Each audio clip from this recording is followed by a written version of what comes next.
Hello guys, नमस्कार, जय हिंद। स्वागत है आपका मेरे यूट्यूब चैनल में जिसका नाम है सौरवी एजुकेशन हब। तो आज हम पढ़ रहे हैं हमारी क्लास 9th का साइंस का चैप्टर 3 जिसका क्या नाम है, परमाणु और अणु। ये एक वन शॉट वीडियो रहने वाला है। वन शॉट वीडियो मतलब ये एक ही वीडियो में पूरा चैप्टर कंप्लीट करेंगे। डायग्राम वाइज मैंने आपको एक्सप्लेन करने की ट्राई करा है, कोशिश करिए। तो आप लोग क्या है, सबसे पहले कर लीजिए चैनल को सब्सक्राइब और चलते हैं हम वीडियो की ओर। देखिए, अभी हम देखेंगे परमाणु और अणु का पूरा सफर देखेंगे, क्या होता है परमाणु, क्या होता है अणु। तो चलते हैं हम वीडियो पर। देखिए, यदि हम चीजों को तोड़ते जाएं तो अंत में कुछ तो बचेगा। देखो, कोई चीज है हमारे पास, कोई भी वस्तु है, अगर हम उसके सबसे छोटे पार्ट पे चल जाए, तोड़ते जाएं तो एंड में कुछ तो बचेगा। वही देखेंगे हम। देखिए, भारत में क्या है, ये हमारी भारत वाली सोच है और ये ग्रीस वाला, दोनों प्रकार की विज्ञान लगाई गई है। ठीक है, भारत वाले ऐसा मानते हैं, ग्रीस वाले ऐसा मानते हैं। तो ये देखो, भारत के हैं तो ऋषि मुनि भी थोड़े अलग से है ना, ऐसे बड़े बड़े बाल वाले, इस टाइप के। तो ये है महर्षि कणाद। क्या है इनका नाम? महर्षि कणाद। इनका नाम है महर्षि कणाद। तो ये महर्षि कणाद जो हैं, इन्होंने क्या कहा, इन्होंने बोला वह सूक्ष्मतम कण मतलब सबसे छोटा कण जिसे और विभाजित नहीं किया जा सकता, उसे क्या कहते हैं? परमाणु। याद हो जाएगी, एक दो बार आप पढ़ोगे तो, एक दो बार मेरी बात सुनोगे उसी में याद हो जाएगी। तो देखिए, वह सूक्ष्मतम कण जिसे और विभाजित नहीं किया जा सकता, मतलब सबसे लास्ट, उसके बाद वो टूट ही नहीं सकता, वो क्या कहलाता है? परमाणु। ठीक है। अब ये ग्रीस, ये हमारे इंडिया वालों ने सोचा, यानी महर्षि कणाद ने। कणाद का नाम ही देखो, कणाद और कण एक जैसा नहीं लग रहा। ग्रीस में क्या सोचा, ये तो 500 ईसा पूर्व था, ग्रीस में सेम इसी टाइम। ये डेमोक्रेट्स, क्या नाम है इनका? डेमोक्रिएट। ये देखो, ये थोड़ा अलग लग रहे हैं ना, अंग्रेज टाइप के। इन्होंने क्या बोला, इन्होंने इन अविभाज्य कणों को क्या बोला? एटम्स। एटम्स का मतलब क्या होता है बच्चों? बोलो। अभी मैंने इंग्लिश में लिखा भी था यहाँ पर, देखो, ये इसलिए दिखाया आपको। इन्होंने इनको क्या कहा, डेमोक्रेट्स ने? इन्होंने तो बोला कि सूक्ष्मतम कण होते हैं जो आगे विभाजित नहीं किए जा सकते, उन्हें कहते हैं परमाणु। अब इन्होंने उन परमाणुओं को क्या बोल दिया इंग्लिश में? इन अविभाज्य कणों को उन्होंने क्या कहा? एटम्स। एटम्स मतलब परमाणु। सेम सोच है, सेम माना इन लोगों ने। इन्होंने परमाणु, और परमाणु को इंग्लिश में क्या बोलते हैं? एटम्स। ये बोला महर्षि कणाद ने और ये बोला डेमोक्रिएट ने। किसने? डेमोक्रिएट्स ने। ठीक है। सदियों तक सिर्फ यही एक दार्शनिक विचार था, मतलब ये दार्शनिक थे, इन्होंने ये सोचा था। 18वीं सदी में विज्ञान ने इसे साबित भी कर दिया। कब किया बच्चों? 18वीं सदी में विज्ञान ने इसको साबित भी कर दिया। देखिए, प्रकृति के खेल के दो महान नियम, ये दो नियम हमारे को प्रकृति में देखने को मिलते हैं। पहला है द्रव्यमान संरक्षण का नियम और दूसरा है स्थिर अनुपात का नियम। तो देखो, ये दोनों नियम क्या होते हैं, ये शायद मैंने कहीं बताया भी है आपको। द्रव्यमान संरक्षण का नियम तो क्या होता है कि जब दो चीजें मिलती हैं तो उनके द्रव्यमान सेम होते हैं और जुड़ के भी टोटल उतना ही बनेगा जितना इनका इंडिविजुअल पर्सनल था ना, उतना उनको मिला के। क्योंकि जो द्रव्यमान है, न तो बनाया जा सकता है, न ही उसका विनाश कर सकते हैं। देखो, आगे आएगा। तो देखिए, जब दो तत्व आपस में मिलते हैं तो वे अपनी मर्जी से नहीं मिलते हैं, बल्कि इन कड़े नियमों के अनुसार ही जुड़ते हैं। ये जोड़ने का नियम है। कौन सा भाई? कौन से तत्व जुड़ेंगे, किस हिसाब से जुड़ेंगे? ये दो नियम से। कौन से? द्रव्यमान संरक्षण का नियम और स्थिर अनुपात का नियम। तो देखिए, पहला है द्रव्यमान संरक्षण का नियम। इंपॉर्टेंट है काफी ज्यादा, तो मैं स्टार लगा रही हूँ। यह है द्रव्यमान संरक्षण का नियम। देखिए, किसी भी रासायनिक अभिक्रिया में, यही मैं एक्सप्लेन कर रही थी आपको, रासायनिक अभिक्रिया में द्रव्यमान न तो बनता है न ही नष्ट होता है, वो फिक्स है। देखिए, ये फ्लास्क में हमने एक टेस्ट ट्यूब रख रखी है। टेस्ट ट्यूब में भी कुछ केमिकल है और इसमें भी कुछ है। इन दोनों का टोटल जो द्रव्यमान है वो कितना है? x ग्राम, कुछ भी मान लिया हमने।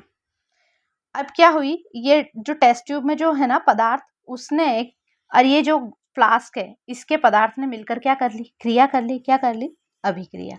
अब जो बाद में हम इनका वेट देख रहे हैं, यानी जो द्रव्यमान देख रहे हैं वो भी क्या है, x ग्राम। यानी अभिक्रिया से पहले भी x ग्राम था और अभिक्रिया के बाद भी x ग्राम है। तो क्या हुआ बच्चों, फ्लास्क के अंदर नए पदार्थ तो बन गए। ये फ्लास्क में देखो, ये पहले ब्लू था, अब ये व्हाइट हो गया। नए पदार्थ तो बन गए, लेकिन कुल वजन बिल्कुल भी नहीं बदला। तो यही क्या है हमारा बच्चों, यही है हमारा क्या, द्रव्यमान संरक्षण का नियम। ठीक है बच्चों, अब आते हैं हम दूसरे रूल पे, हमारा नियम नंबर 2। देखिए बच्चों, यौगिक में जो यौगिक होता है ना, जैसे जल, अमोनिया, हमने पढ़ा था ना पहले, यौगिकों में तत्वों का अनुपात हमेशा फिक्स होता है। देखो जैसे है जल, जल में हाइड्रोजन और ऑक्सीजन का अनुपात क्या होता है, 1:8।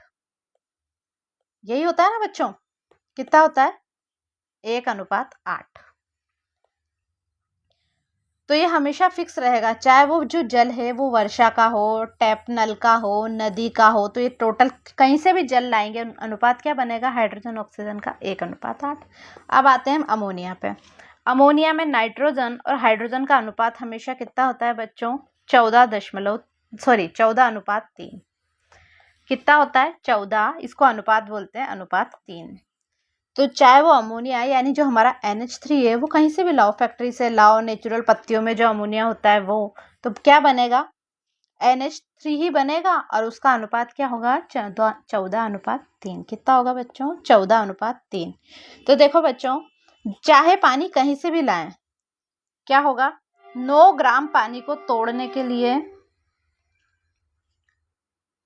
क्या होगा बच्चों, 9 ग्राम पानी को तोड़ने के पर हमेशा क्या मिलेगा, 1 ग्राम तो मिलेगा हमें हाइड्रोजन और 8 ग्राम कितना मिलेगा, ऑक्सीजन। क्या है ये, 9 ग्राम पानी को तोड़ने के लिए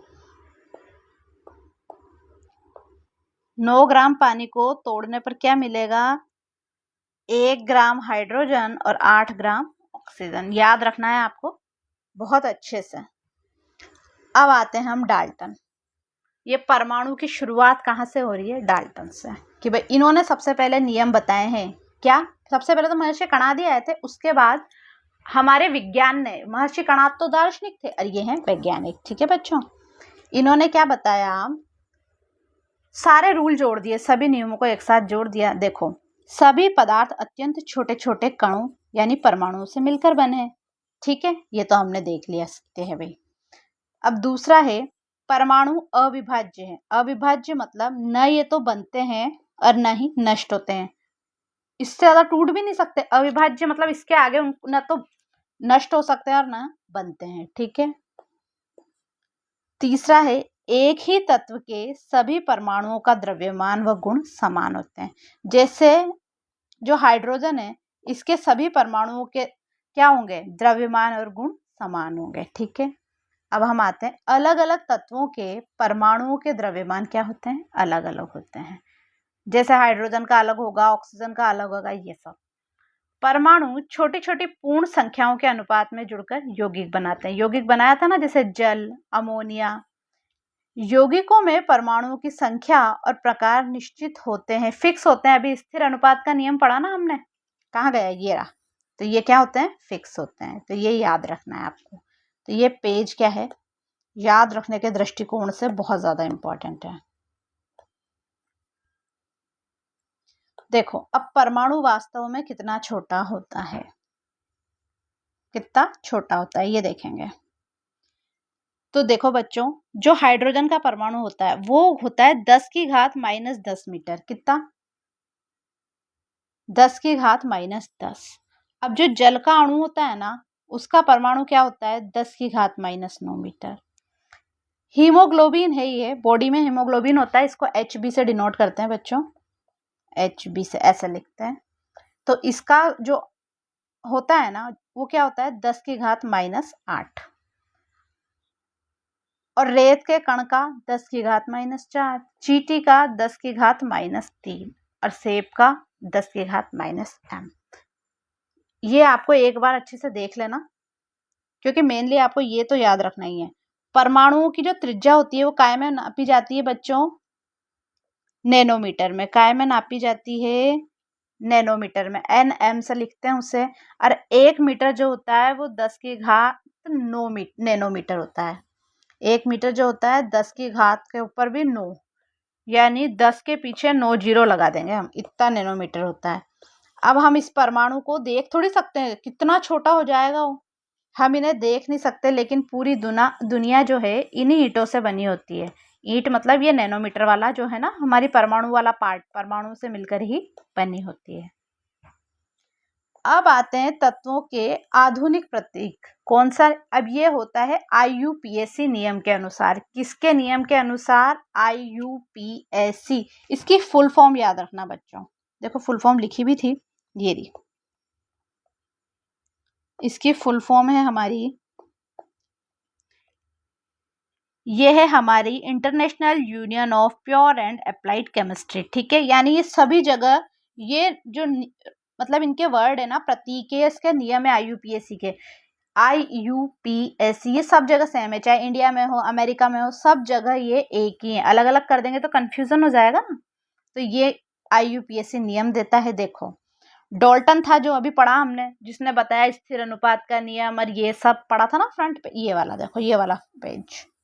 तो इसमें डॉल्टन ने क्या बताया था हमें? हाइड्रोजन को ऐसे डिनोट करा, कार्बन को ऐसे डिनोट करा, ऑक्सीजन को ऐसे डिनोट करा, एंड कॉपर को ऐसे करा। बट जो IUPAC यानी अभी जो यूज हो रहे हैं प्रतीक, उसमें क्या है? रूल फर्स्ट है, क्या है कि पहला अक्षर हमेशा कैपिटल होगा। क्या होगा? कैपिटल। और दूसरा स्मॉल। स्मॉल यानी ये है कोबाल्ट, ये है एल्यूमिनियम। अब जो उसके नाम, कॉपर Cu, आयरन, इसको लेटिन भाषा में बोलते हैं फेरम। क्या बोलते हैं बच्चों? फेरम। लेटिन वाले नाम लिखेंगे, ठीक है, फेरम उनके नाम से लिखेंगे। कॉपर लेटिन भाषा में, आयरन को फेरम बोलते हैं, ये सोडियम को नेट्रियम बोलते हैं, तो Na। भाई अपने यहाँ तो सोडियम को क्या बोलते हैं? सोडियम ही बोल लेते हैं, पर लेटिन भाषा में नेट्रियम बोलते हैं, इसलिए Na। N कैपिटल और A स्मॉल लिखेंगे, कभी भी दोनों कैपिटल एक साथ नहीं लिखेंगे, एक पहला कैपिटल दूसरा स्मॉल। ठीक है बच्चों, ये नाम जरूर याद रखना। आप जीके भी बढ़ रही है, इस ये वाला नाम कई बार फुल फॉर्म भी पूछ लेते हैं, और आपको लास्ट बहुत टाइम तक काम आएगा। देखो, अब हम देखेंगे परमाणु द्रव्यमान इकाई। क्या देखेंगे बच्चों? परमाणु द्रव्यमान इकाई, मतलब इसको किस इकाई में नापते हैं। देखो, इसको कार्बन के समस्थानिक के रूप में देखते हैं, कार्बन 12 के समस्थानिक। अब पहला देखो कैसे नापते हैं। देखो, एक एटॉमिक मास यूनिट को कैसे नापते हैं? कार्बन 12 के परमाणु के द्रव्यमान के 1/12 भाग के। कितने भाग के? कार्बन 12 के समस्थानिक के रूप में नापते हैं। ये अभी अपन ने देखा, मैंने बोला यहाँ पर कैसे नापते हैं इसको, कार्बन 12 के समस्थानिक के रूप में। अब अगर हमें एक एटॉमिक मास यूनिट यानी एक परमाणु, ये हिंदी और इंग्लिश का ही फर्क है, ये हिंदी में है और ये हिंदी में है और ये इंग्लिश में, ठीक है। तो ये अगर हमें एक लिखना है, एक परमाणु द्रव्यमान इकाई, तो हम कैसे लिखेंगे? कार्बन 12 के एक परमाणु के द्रव्यमान के 1/12 भाग के, 12 भाग और 12 कार्बन।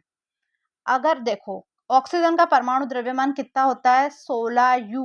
यू ही AMU है, ये U और AMU सेम ही है। अब ऐसे U लिखने लग गए, पहले AMU ही लिखते थे, ठीक है। तो ये हो गया परमाणु द्रव्यमान इकाई, ठीक है बच्चों। देखो, एक ऑक्सीजन का ये परमाणु है, एक। अब ये क्या है? कार्बन के 12, 1 2 3 4 5 6 7 8 9 10 हो गया ना 12। कार्बन के 12 के 1/12 भाग है। चूंकि परमाणु का वजन सीधे नापना मुश्किल था, इसलिए वैज्ञानिकों ने क्या करा? कार्बन 12 को एक स्टैंडर्ड मान लिया। देखो, परमाणु बहुत छोटा है, तो इसको नाप ही नहीं सकते, इसका वजन ही नहीं पता चल रहा था, तो क्या करा? ये इन्होंने मानक मान लिया। इसको देखो, आप अपने आम जनजीवन में देखो, कभी हम सब्जी लेने जाते हैं और कोई बहुत छोटा, आपने देखा होगा ना कि टमाटर चढ़ाते वक्त वेट टमाटर से कर देते हैं, तो क्योंकि वो क्या करते हैं, टमाटर का वेट पहले लेकर रखते हैं, तो उससे इक्वल कर लेते हैं भाई कि ये हमारा 100 ग्राम का है, 50 ग्राम का है, ऐसे। तो वहां क्या मान लिया? टमाटर को एक मानक मान लेते हैं, ऐसे। अब आते हैं हम, जब परमाणु एक साथ आते हैं तब क्या बनता है? अणु। क्या बनता है बच्चों? अणु। मतलब परमाणु परमाणु जुड़ के क्या बनाते हैं? अणु।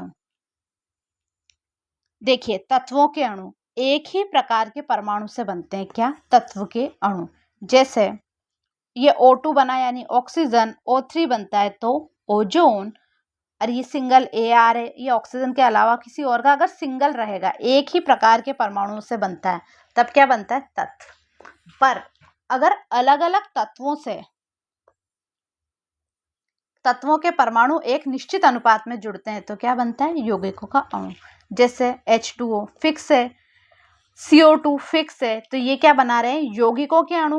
और ये क्या बना रहे हैं? तत्वों के अणु। और तत्व के अणु जब निश्चित अनुपात में जुड़ते हैं यानी फिक्स, अभी पढ़ा था हमने स्थिर अनुपात का नियम, तो वो बनाते हैं हमारे यौगिक के अणु। अब एक वर्ड है परमाणुकता, यानी एक अणु में कितने परमाणु हैं। मतलब हम यहाँ क्या देखेंगे कि एक अणु में कितने परमाणु हैं। ठीक है, तो देखो एक परमाणु यानी जैसे ऑर्गन, हीलियम, फेरस, इनमें सिंगल सिंगल ही परमाणु है। क्या है बच्चों? सिंगल सिंगल ही परमाणु। इसके एक अणु में कितना परमाणु है? एक ही है। मतलब इसके एक अणु में कितना है? एक। अब इसके एक अणु में दो परमाणु हैं, यानी ऑक्सीजन हुआ, हाइड्रोजन हुआ। क्या हुआ? ऑक्सीजन हुआ, हाइड्रोजन हुआ। इसके एक अणु में कितने परमाणु हैं? दो। अब आते हैं इधर चतुष्क परमाणु। इसके एक अणु में कितने? अब अभी पढ़ा ना हमने, परमाणु मिलकर क्या बनाते हैं?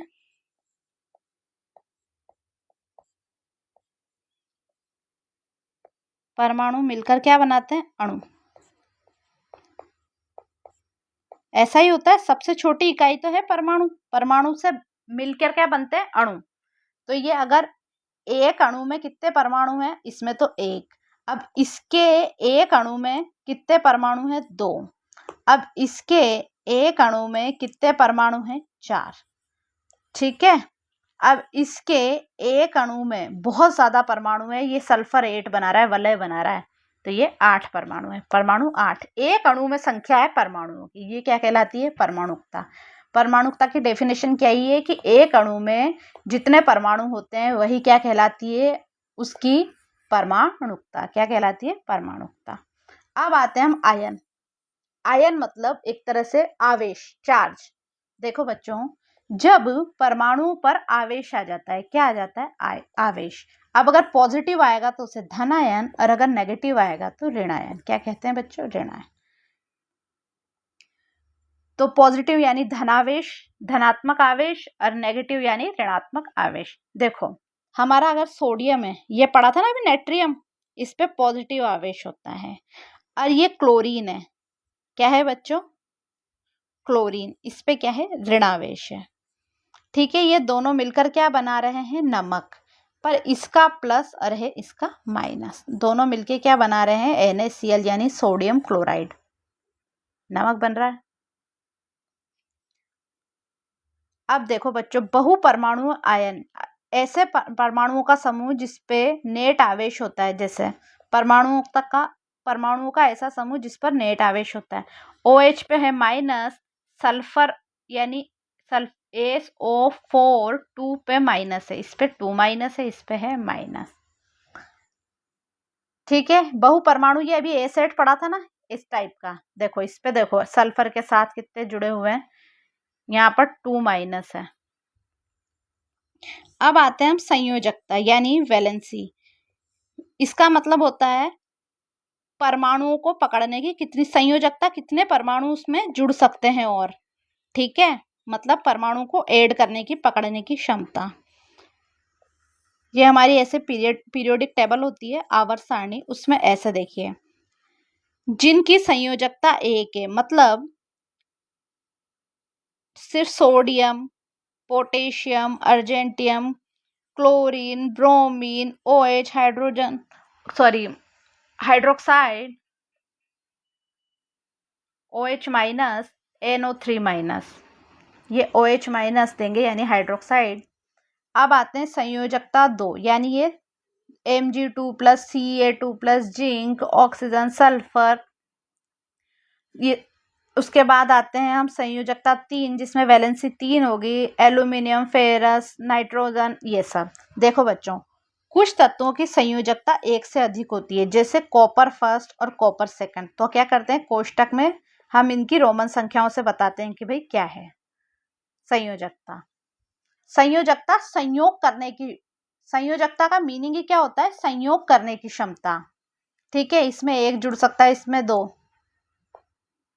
क्या होता है, इसमें एक जुड़ सकता है परमाणु, इसमें दो और इसमें तीन। मतलब ये है ऐसा। देखो बच्चों, संयोजकता को समझना, ऑक्टोपस और इंसान, ये ऑक्टोपस बनाया हमने। संयोजकता एक, संयोजकता एक, तो इसका मतलब जो ये ऑक्टोपस है, इसकी संयोजकता कितनी है, 2, क्योंकि एक ही इधर जुड़ रहा है और एक इधर जुड़ रहा है। देखिए, यदि ऑक्टोपस को O और इंसान को H माने, इसको हमने क्या माना, O और इंसान को H माने, तो ऑक्टोपस 2 इंसानों को पकड़ सकता है। ये ऑक्टोपस है जो क्या कर रहा है, 2 इंसानों को पकड़ रहा है। तो क्या बन रहा है सूत्र, H, 2 H है यानी H2O, तो ये जल बन गया। अब हम लिखेंगे रासायनिक सूत्र कैसे लिखते हैं। तो देखो, रूल फर्स्ट है, धातु को लिखेंगे बाई ओर, बाई मतलब लेफ्ट साइड, और अधातु को लिखेंगे हम दाई ओर। ठीक है, ये धातु है, ये अधातु, हाइड्रोजन धातु, फ्लोरीन अधातु। फिर क्या करेंगे, तत्वों के नीचे उनकी संयोजकता लिखेंगे, हाइड्रोजन की भी एक, इसकी भी एक। अब क्या करेंगे, इनको आपस में आड़ा तिरछा करेंगे, इसको इससे मल्टीप्लाई करेंगे, यानी H तो वन ही रहा, ये भी Cl। ठीक है बच्चों, अब बताऊं, जब हम फॉर्मूला लिखते हैं ना,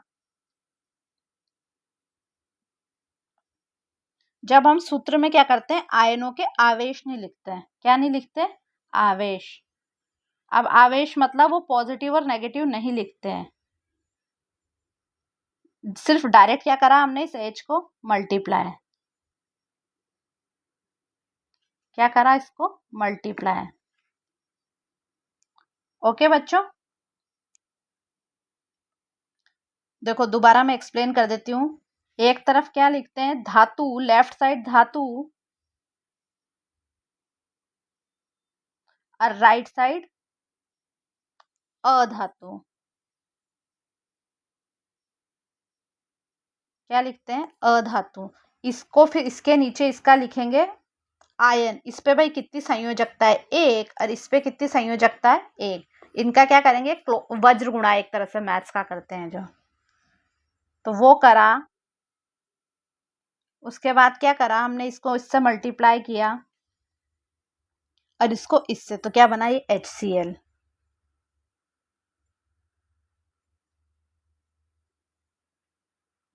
ठीक है,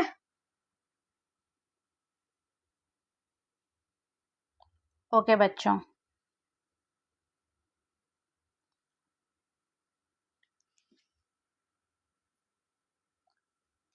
अब हम आते हैं मैग्नीशियम क्लोराइड। ये देख रहे हैं हम मैग्नीशियम, ये है हमारा क्लोरीन। ठीक है, मैग्नीशियम की जो संयोजकता होती है वो 2+ होती है। अब ये आपको याद करनी पड़ेगी बच्चों, क्या करनी पड़ेगी, ये याद ही करनी पड़ेगी। ये होती है 2+। क्लोरीन की 1- होती है। तो देखो, इसके नीचे अगर हमने कैलकुलेशन के टाइम किया प्लस माइनस नहीं लिखते, तो इसके नीचे 2, इसके नीचे 1। ये वाला मैग्नीशियम 1 से मल्टीप्लाई होगा, 1 मैग्नीशियम ही बनेगा। अब ये क्लोरीन इस 2 से मल्टीप्लाई होगा, यानी Cl2 बनेगा। कहाँ बनेगा बच्चे, ये जो गणित वाली संख्या है ना, वो नीचे लगाते हैं, कभी भी आगे नहीं लगाएंगे। कहाँ लगाएंगे, ये वाली नीचे। ठीक है, अब आते हैं हम एल्यूमिनियम ऑक्साइड। अभी हमने जब मैंने ये लिखी थी ना, क्या कहाँ गया ये वाला, इसमें एल्यूमिनियम की कितनी थी, 3+। आप इस टेबल से भी काम चला सकते हैं, इतनी सी याद करना तो पड़ेगा। देखो, एल्यूमिनियम की है 3+, ऑक्सीजन की है हमारी 2-। ठीक है, प्लस माइनस में से ये हटा लिया, सिर्फ संख्या लिख ली। ये ऑक्सीजन है 3 से मल्टीप्लाई होगा और एल्यूमिनियम 2 से, अभी मैंने बोला कहाँ एल्यूमिनियम होगा 2 से मल्टीप्लाई तो नीचे लगाएंगे 2, ऑक्सीजन होगा 3 से मल्टीप्लाई तो नीचे O3। तो ये बन गया एल्यूमिनियम ऑक्साइड, ये बना था हमारा मैग्नीशियम क्लोराइड। अब क्या देखेंगे बच्चों हम, अभी मैंने आपको बताया था बहुपरमाणु आयन, उनको कैसे लिखते हैं हम ये देखेंगे। अब बना रहे हैं हम कैल्शियम हाइड्रोक्साइड। क्या बना रहे हैं बच्चों? Calcium hydroxide. कैल्शियम को ऐसे लिखते हैं, हाइड्रोक्साइड को ऐसे लिखते हैं। हाइड्रोक्साइड ही है ना। कैल्शियम की जो संयोजकता होती है वो 2+ होती है। कितनी होती है बच्चों? 2+। और जो ये हाइड्रोक्साइड की होती है वो कितनी होती है? 1-। ये इधर और ये इधर ऐसे ही करना है, यानी कैल्शियम तो सिंगल, ये माइनस तो लिखेंगे नहीं, सिर्फ 1 है यहाँ पर।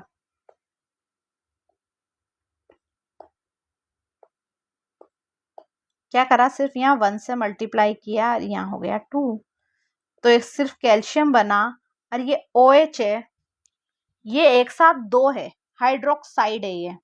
क्या करेंगे, इसको ब्रैकेट में लिखेंगे क्योंकि ये एक पूरा ग्रुप है। क्या है? ग्रुप है। और फिर उसके बाद क्या करेंगे, इसको 2 से मल्टीप्लाई कर रखा है तो नीचे क्या लगाएंगे? 2। ये बहुपरमाणु के 2 परमाणु है इसमें। ऐसे अब आते हैं हम सोडियम कार्बोनेट। कार्बोनेट पूरा समूह है, हाइड्रोक्साइड का पूरा ग्रुप है। सोडियम की संयोजकता कितनी है? 1+, कार्बोनेट की 2-। ठीक है। अब हमने इसमें भी क्या करा, यहाँ तो है प्लस और यहाँ है 2, सिर्फ क्या करा, ये इनकी संयोजकता लिखी, ये प्लस माइनस आयन हटा लिए। Na किससे मल्टीप्लाई हुआ? 2 से, यानी Na2। अब ये CO3 क्या आ रहा है? 1 से मल्टीप्लाई होगा तो सिर्फ CO3, 1 ही बार, एक ही बार आया है तो CO3 का CO3 रहा। तो देखो बच्चों, यहाँ CO3 यानी कार्बोनेट केवल एक है, इसलिए कोष्टक की आवश्यकता नहीं है। ये कार्बोनेट तो क्या है? सिंगल है, पर हाइड्रोक्साइड क्या है? पूरा ग्रुप है। ठीक है। यहाँ क्या है? ये केवल एक है। अभी अगर अपन इसके है ना, यहाँ पर अगर अपने पास 2 होता, देखो बच्चों मैं एक्सप्लेन करती हूँ, तब क्या करते हैं हम, ऐसा करके 2 लगाते, करते ना। पर यहाँ पर सिर्फ हमारे पास ये CO3 क्या है? सिंगल से मल्टीप्लाई हो रहा है। क्या हो रहा है बच्चों? सिंगल से। ये इस क्या हो रहा है? सिर्फ एक से मल्टीप्लाई हो रहा है। तो ऐसे अगर इसमें भी यहाँ पर 2 होता तो क्या होता, हम इसको ऐसे कोष्टक करके ऐसे 2 लगाते। ठीक है। अब हमारे मॉलिक्यूलर मास यानी आणविक द्रव्यमान, यानी पूरे अणु का वजन देखेंगे हम। किसका? पूरे अणु का। तो इसमें देखिए, अणु में मौजूद सभी परमाणुओं के द्रव्यमानों का योग क्या करना है, हमें क्या करना है, जो अणु हमें दिया गया है उसमें जितने जितने परमाणु है, जैसे H2O में किस किस के हैं, जैसे बच्चों इधर दिखाती हूँ मैं आपको, जैसे हमारा है H2O, तो किस किस के द्रव्यमान निकलेगा, एक तो हाइड्रोजन का और एक ऑक्सीजन का। अब हाइड्रोजन का द्रव्यमान कितना होता है? 1, नंबर भी एक ही है इसका। और ऑक्सीजन का है तो वो कितना होगा? 8 और 8 16। कैसे हुआ ये बताओ, कैसे हुआ? 16 होता है ऑक्सीजन का, क्योंकि ऑक्सीजन 8वें नंबर पे आता है, उससे दुगना। हर में ये दुगना की रेसिपी नहीं लगती, पर ये याद करने का तरीका है हमारा। क्या है बच्चों? याद करने का तरीका। तो देखो, देखो रेसिपी कार्ड लिख भी रखा है मैंने। इंग्रेडिएंट की लिस्ट क्या है? हाइड्रोजन का द्रव्यमान होता है 1 AMUA, यू वाला वो। ऑक्सीजन का 16 याद रखना है आपको, हर का अपना अपना है, इसको याद रखना है, ये एग्जाम के लिए इंपॉर्टेंट है, ये 16। अब हमारे पास हाइड्रोजन कितने हैं H2O में? 2 हाइड्रोजन है, यानी 2 × 1 करेंगे पहले हम, यही करेंगे। 2 हाइड्रोजन है तो 2 को 1 से गुणा करा, प्लस ऑक्सीजन कितने हैं हमारे पास? 1 ही है, तो 1 × 16 करा। 2 एकम हो गए 2, 16 एकम 16, टोटल मिला के बना के हमारा आंसर क्या बना है बच्चों? 18 एटॉमिक मास यूनिट। ठीक है, ये एटॉमिक मास यूनिट है। अब हम आते हैं नाइट्रिक अम्ल यानी HNO3। अब हमारे पास हाइड्रोजन भी है 1, नाइट्रोजन है 1 और 3 है हमारे पास ऑक्सीजन के अणु। ठीक है, ऐसा ही तो होता है HNO3, 1 हाइड्रोजन 1 नाइट्रोजन और 3 ऑक्सीजन। अब हाइड्रोजन का तो मैंने अभी बोला आपको, तो इसका द्रव्यमान है 1, नाइट्रोजन का होता है 14 और ऑक्सीजन का 16। तो 1 प्लस नाइट्रोजन का 14 प्लस 3 है हमारा क्या? ऑक्सीजन तो 3 × 16, 1 + 14 + 16 तिया 48, हम ऐड करेंगे तो 63 एटॉमिक मास यूनिट इसका आएगा हमारा आंसर। अब हम आते हैं सूत्र इकाई द्रव्यमान यानी फॉर्मूला यूनिट मास। इसमें देखो कॉन्सेप्ट क्या है हमारा, इसका उपयोग उन पदार्थों के लिए होता है जिसमें आयन होते हैं। क्या होते हैं बच्चों? जिसमें आयन होते हैं। गणना का तरीका आणविक द्रव्यमान जैसा ही रहता है। तो आते हैं हम कैल्शियम क्लोराइड पर। किस पर? कैल्शियम क्लोराइड पर। अब कैल्शियम का जो द्रव्यमान है वो होता है 40 और क्लोरीन का होता है हमारा 35.5। याद रखना, ये भी बहुत, ये यूनिक है ना तो ज्यादा याद यूज होता है। क्या है? ये यूनिक है तो ज्यादा यूज होता है। देखो ये है 35.5 और ये 40 कैल्शियम का, और क्या है ये? क्लोरीन। कैल्शियम का लेना है 1 यानी 40 और क्लोरीन के कितने हैं? 2। तो 2 × 35.5, इनको मल्टीप्लाई किया 71 और ये 40 ऐड हुए 111। ठीक है, ये सूत्र इकाई द्रव्यमान ऐसे बड़ी चीज का निकालेंगे अपन। ठीक है, अब हमने देखा, अभी तक जो देखा हम उसको देखें एक बार। द बिग पिक्चर, सूक्ष्म से स्थूल, हमने सबसे छोटे से बड़े तक पहुंचे थे। सबसे पहले आया था हमारा परमाणु। द्रव्यमान और आकार तय करते हैं, सबसे छोटी इकाई है। परमाणु से मिलकर क्या बनते हैं? अणु। अणु और आयन क्या है? या तो ये न्यूट्रल होते हैं, कोई आवेश नहीं होता, या फिर प्लस और माइनस का आवेश होता है। फिर इनसे बनाए हमने फॉर्मूले। क्या बनाया बच्चों? फॉर्मूले। फॉर्मूले में क्या बनाया हमने? जैसे H2O, यौगिक बनाया हमने। क्या बनाया? यौगिक। ये क्या होते हैं? फिक्स अनुपात से बनते हैं। यही होता है ना। देखो बच्चों, अगली बार जब आप पानी पिए या नमक खाएं तो याद क्या रखना है हमें कि आप अरबों छोटे छोटे रंगीन बिल्डिंग ब्लॉक्स और उनसे सटीक गणित को देख रहे हैं। हम क्या है, ये इसमें छोटे छोटे क्या है? परमाणु। इस लाइन का मीनिंग क्या है? उसमें क्या है? छोटे छोटे परमाणु है जो हमें आंखों से दिखाई नहीं दे रहे। तो बेटा इसके साथ ही क्या हुआ बच्चों? हमारा ये वाला चैप्टर कंप्लीट हुआ। नेक्स्ट में हम इसके क्वेश्चन देखेंगे। वीडियो को 2 बार देखना क्योंकि ये चैप्टर टफ है, बट ये क्या, एग्जाम ओरिएंटेड, इससे क्वेश्चन काफी अच्छे से बनते हैं, अच्छे लेवल के बनते हैं। तो चैप्टर को 2 बार देखो, समझो। कोई भी चीज आपको पूछनी हो तो प्लीज कमेंट करें, कोई दिक्कत नहीं है। तो कर लीजिए आप चैनल को सब्सक्राइब और मिलते हैं हम नेक्स्ट वीडियो में। तब तक के लिए बाय बाय।